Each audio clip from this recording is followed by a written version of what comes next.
Hello everyone, I'm April.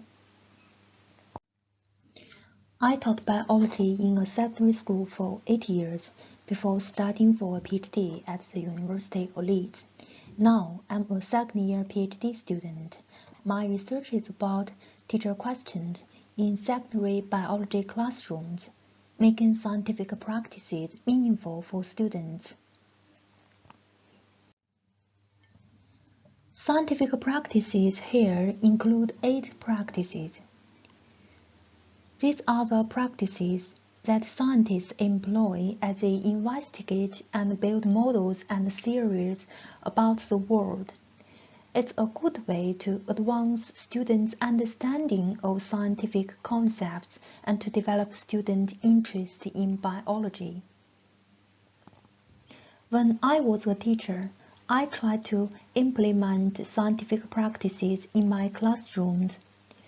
I also observed science lessons taught by my colleagues. However, some teachers did not use questions that supported high levels of inquiry. So, in my research, I want to improve teacher questioning and unpack how teachers use questions to engage students in these practices.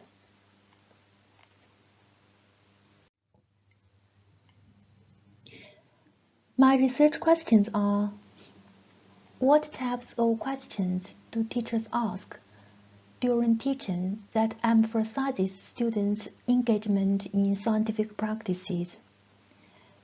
This question explores a typology of teacher questions developed for scientific practices in regard to purposes of teacher questions.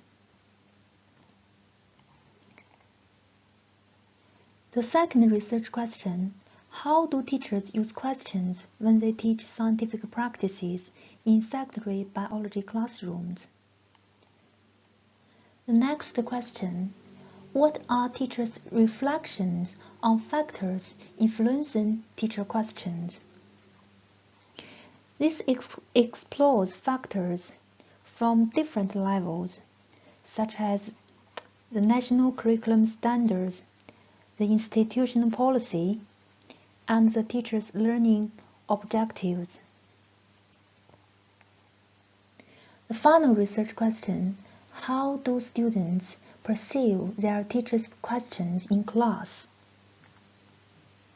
Students will be asked to talk about their views about teacher questions and to draw a diagram that represents how their biology teachers work with them when they are learning science knowledge.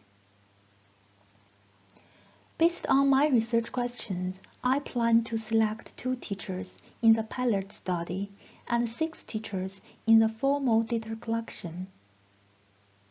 I planned to observe 3 lessons in person for each teacher. I planned to carry out 3 face-to-face interviews per teacher. I also plan to hold 6 focus groups interviews with students. However, these plans have been disrupted by COVID-19. In 2020, Chinese airlines strictly followed the 5-1 policy that was launched to curb the COVID-19 crisis, allowing one airline to serve one country from one Chinese city to one foreign city with no more than 1 flight a week.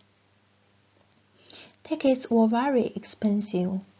Since December 2020, there have been no direct flights between UK and China. It became extremely difficult for me to fly to China to collect data. I had to change my data collection methods to be non-contact. For example, I discussed with each teacher to select 3 lessons and request teachers to audio record these lessons. I moved from face-to-face teacher interviews to online interviews and move from full student focus groups to one-to-one online interviews. I finished my online piloting last year.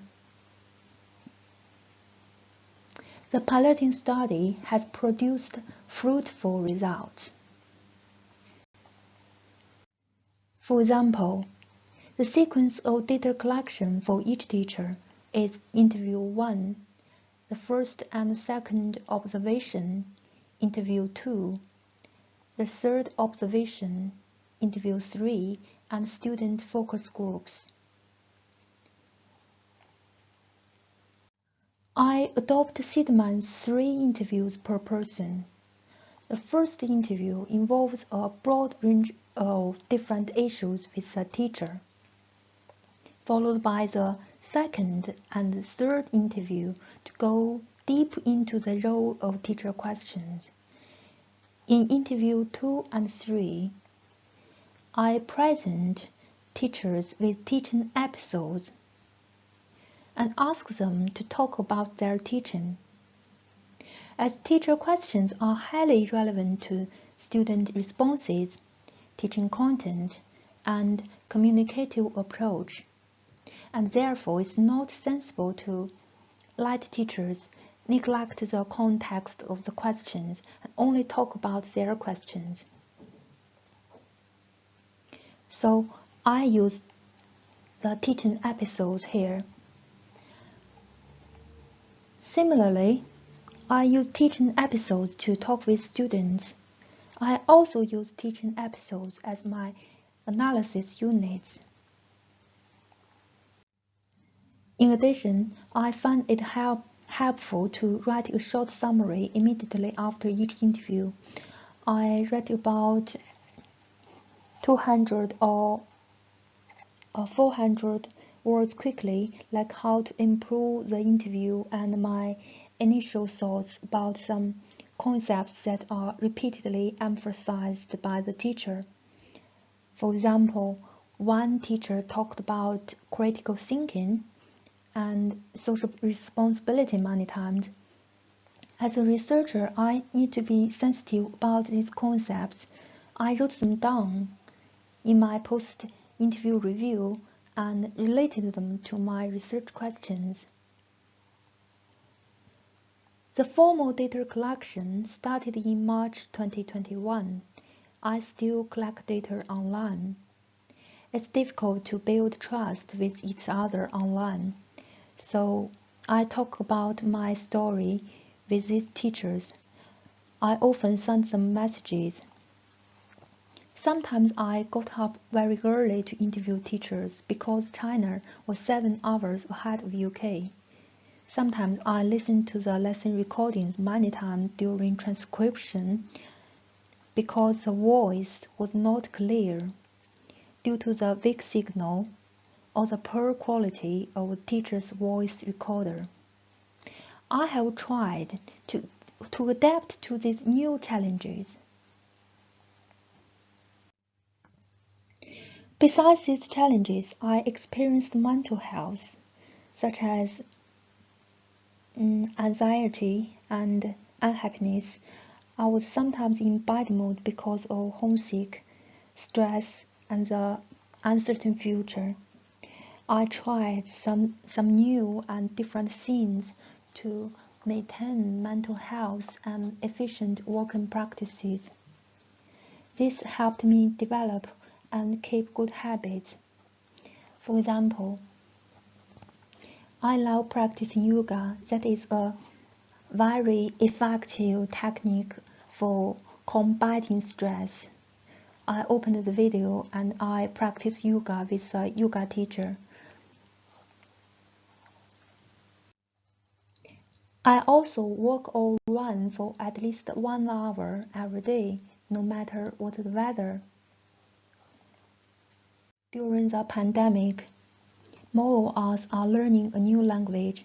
I started to do a language exchange, which not only helps others to learn Mandarin, but also improves my confidence speaking English.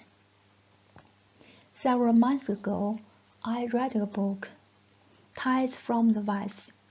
Most of the book was written in the city of Kunming in China at the end of the Second World War. Sometimes a bomb fell from the sky like hail. The writer had it in the air raid shelter, and used a pencil to record social and political upheavals all over China, culminating in Japanese invasion and defeat. Because it was dark in the air raid, he wrote in English rather than in his mother language Mandarin. Because English is a language that one might close the eyes and write like drawing a picture. So he wrote the book in English in the dark. It becomes easier for me to write my thesis whenever I think about this story. Finally, I want to thank my great supervisors who always help me when I have difficulties. Their detailed comments, insightful suggestions, and positive encouragement have inspired me and helped me a lot.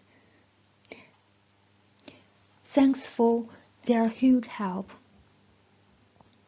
Thanks for your listening.